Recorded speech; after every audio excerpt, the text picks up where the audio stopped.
Yeah, brothers and sisters, I had one of the weirdest dreams last night, and I thought that at first it was nothing dream, but the more I thought about it and what was actually in the dream and everything, I thought I better write it down. And then when I started checking it, oh yeah, there's big, deep meaning to it. I haven't been dreaming. I haven't been sleeping well, and I cried out to the Father yesterday because there were lots of things going on, and I was getting bombarded like crazy. Uh, I was I was just so confused and didn't understand why different things that I was told to do. I was getting stumbled and tripped up and all kinds of stuff. I know I was having spiritual warfare, but I mean, this was intense like it has never, ever, ever, ever been. This is worse than any I've ever had.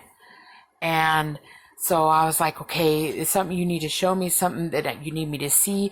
I need to know, I need to hear something, you know, uh, even if it's just seems like it's a silly dream or whatever. And I mean, I was just crying out, and things were just coming out, and I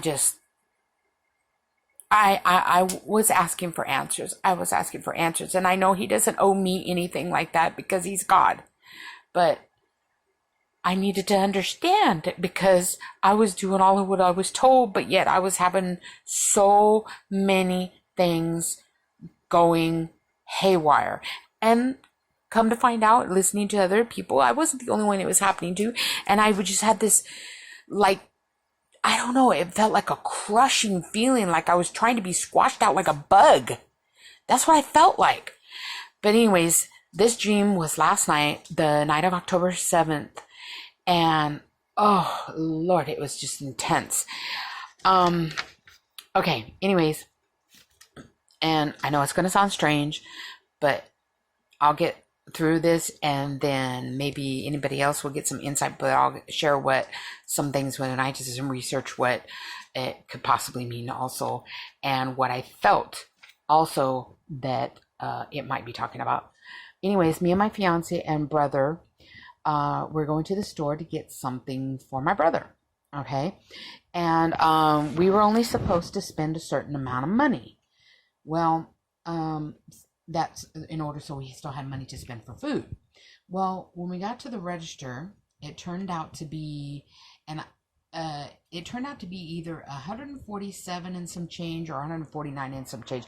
But when I was like trying to remember exactly what it was, what, you know, because it seemed like it was kind of flickering between the two, honestly. And I know that sounds strange, but it looked like it said 147 something, and then it looked like it said 149 something. So maybe it's both numbers. I'm not sure.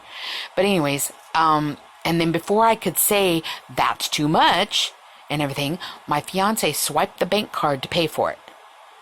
And I said, "What are you doing? What are you doing? That's too much, and out of the food money."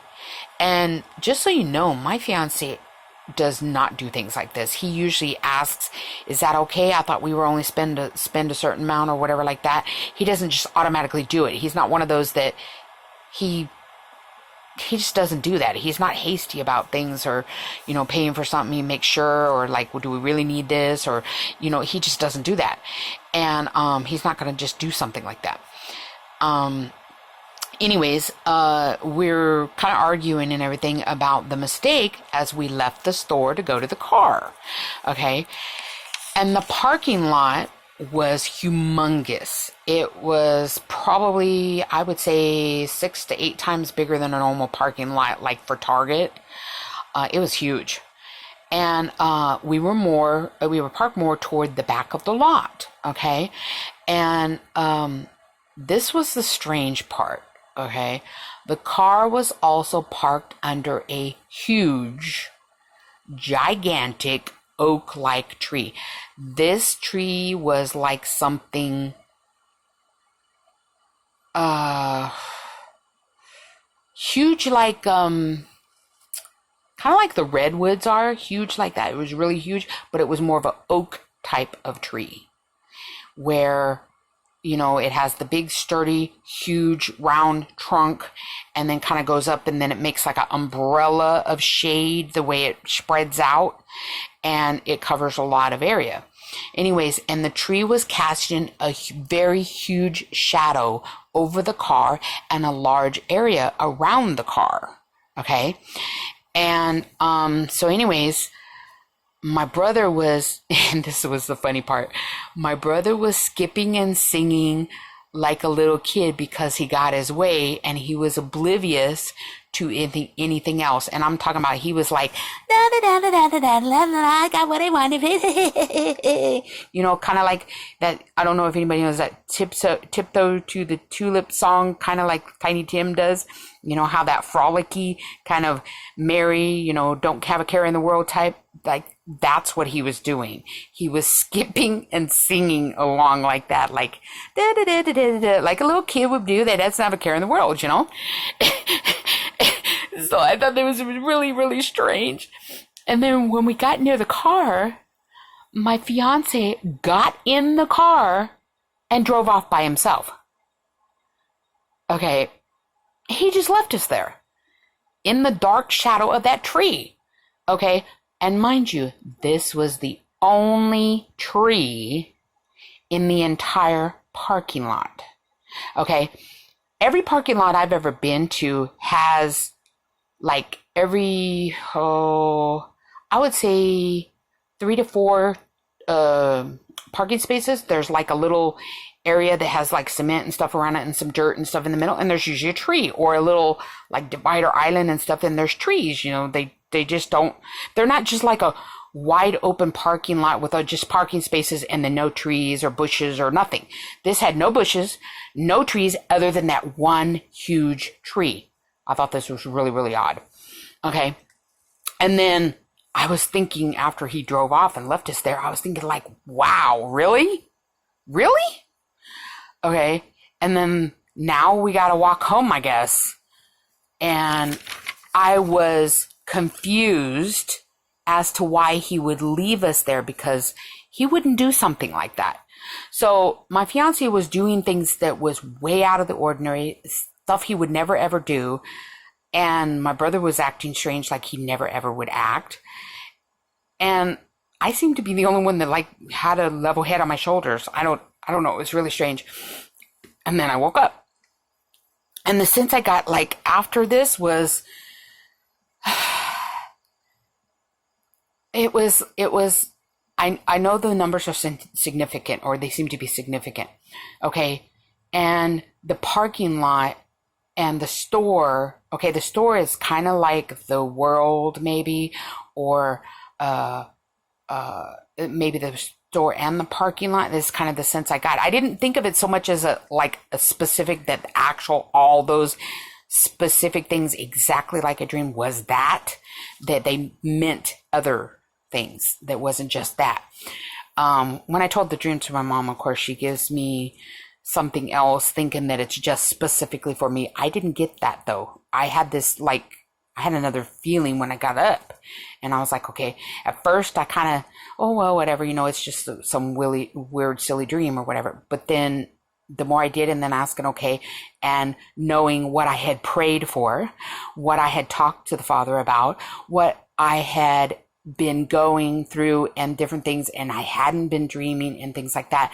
And immediately when I asked that, okay, I know he answered my prayer, and that was the result. Okay. So, I know there was more to it than just specifically for me. So, I was like, okay, I kind of listened to what she was saying. She was saying like, okay, well, cause him leaving or whatever like that is maybe that he's going to have to go off on a journey by himself or this or that or whatever. And that, like that I was hung up on something, my brother or whatever, because him being, doing something that irritates me and upsets me. And it was nothing like that. There was nothing like that. Okay. That was her interpretation, thinking I still got basically aught against my brother, but it's not. He irritates me sometimes, but that's not what that was about. This was an answer to a prayer. Okay. So anyways, it was just really strange. And then when I when we got to the area, okay, being the only tree, okay, and I'm talking about this shadow that was cast by this tree was dark, dark, dark, dark, like the darkest night that doesn't have a moon. That kind of a dark. That's how dark it was under this tree.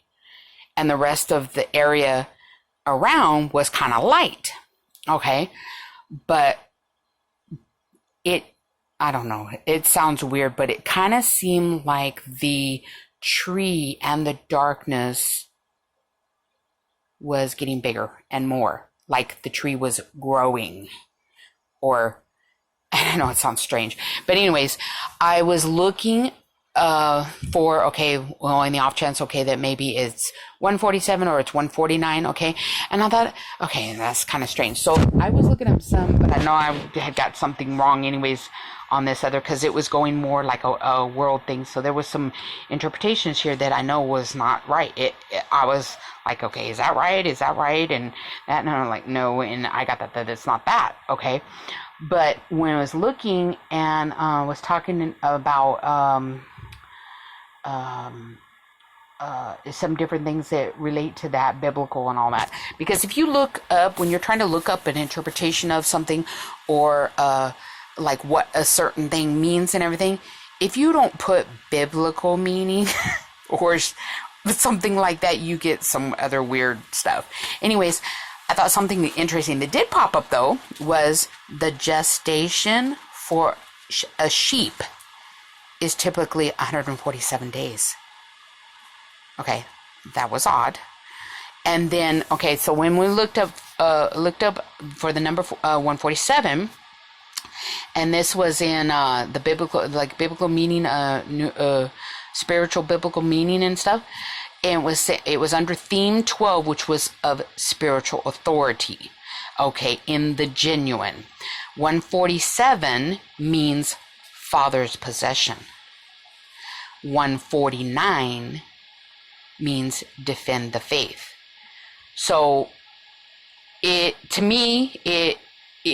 seeming more on what I was thinking that it was, maybe, and what I was getting when I was trying to understand exactly what it was. Okay, is that what you mean? You know, it seems like you're meaning this and that, and I'm getting confirmation of that, and then different things that when I popped on YouTube and I saw different things that was coming across and happened to be on my feed, and I looked and listened to what I was giving, the words I was giving, the things that I was giving was confirmation that I was on the right track, and my mom was misinterpreting.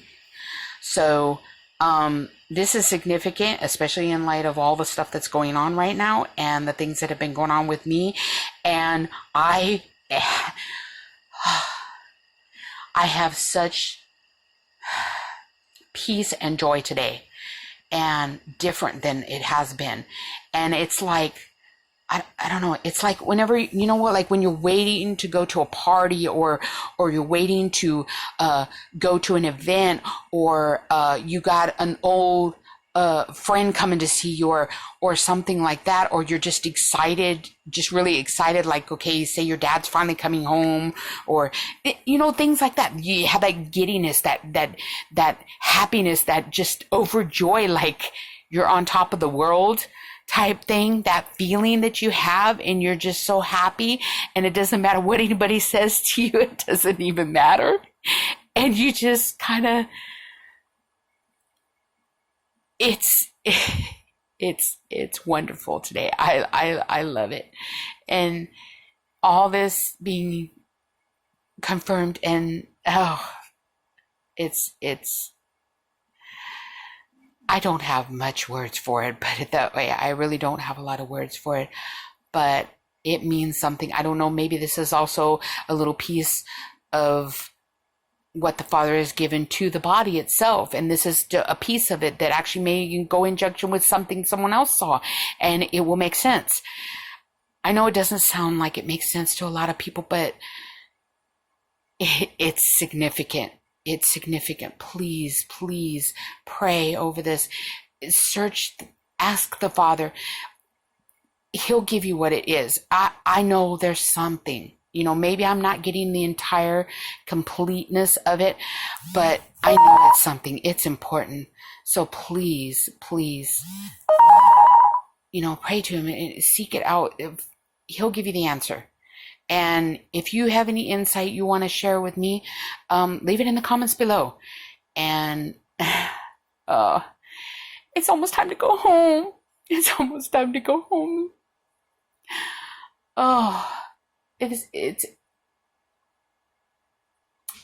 almost time to go home. Trust me, it's almost time to go home. It's close. It's really, really close. God bless everyone and have a great day.